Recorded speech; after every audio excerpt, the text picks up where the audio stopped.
Hamas is an offshoot of the Muslim Brotherhood, which is a terrorist organization in Egypt, which wants to overthrow the government of Egypt. So obviously they don't want to let terrorists into their country.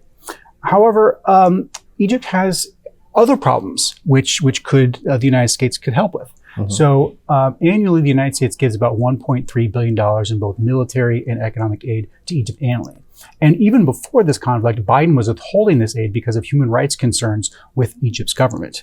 You know, if they were to suddenly start letting refugees in, Biden might be able to let those humanitarian concerns slide. Welcome to the Debriefs, where we talk to the Washington Examiner's top journalists about the headlines they're covering this week and where the story's going next. I'm Jim Antle. I'm joined today by commentary editor Conn Carroll.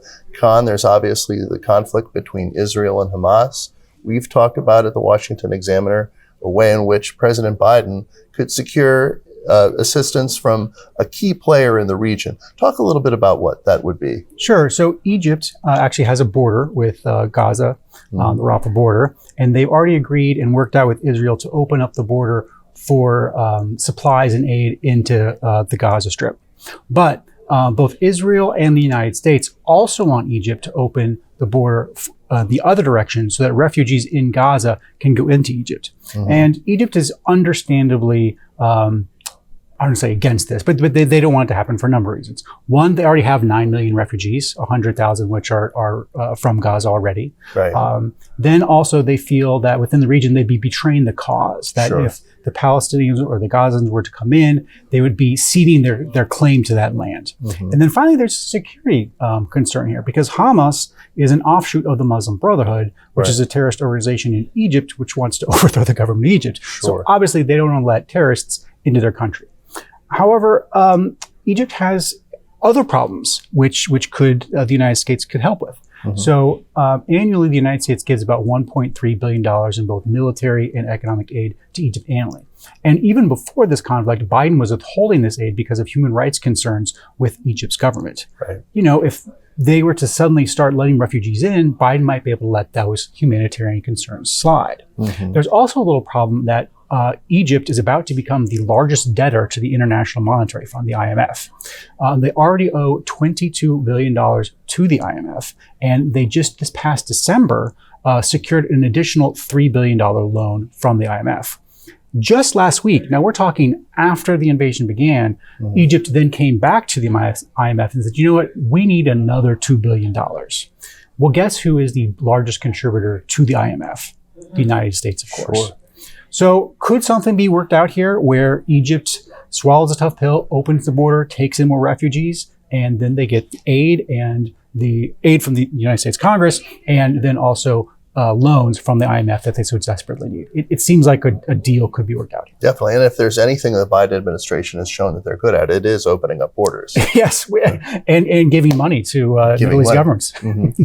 So another trouble spot, though much closer to home, is the state of California. They've been shedding population. You have some insights into why that's the case. Yeah, well, the Public Policy Institute of California came out with a report this past week, which was surprising on a number of levels, which is a lot of people looked at the first ever decline of population in California that happened during COVID and said, oh, this is to blame on COVID.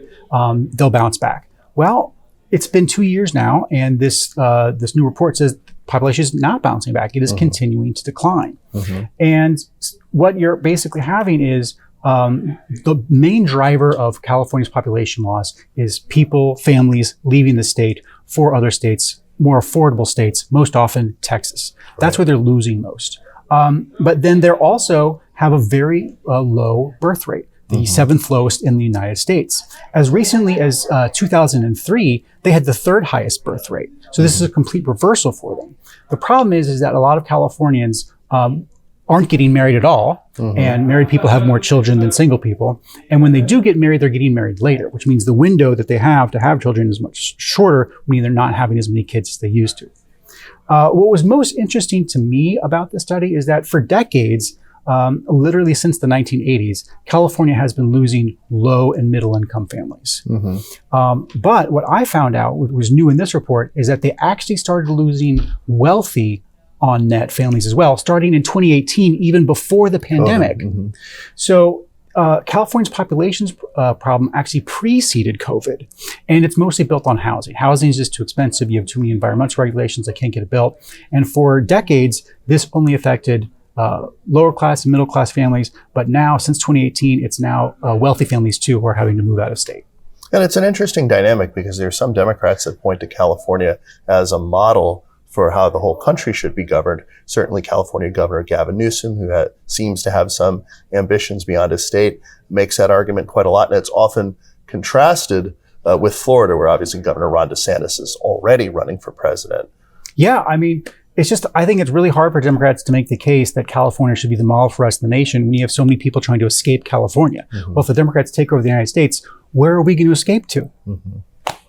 It's a good question. Thank you, Conn. You can read Conn and the rest of our commentary team's coverage at washingtonexaminer.com.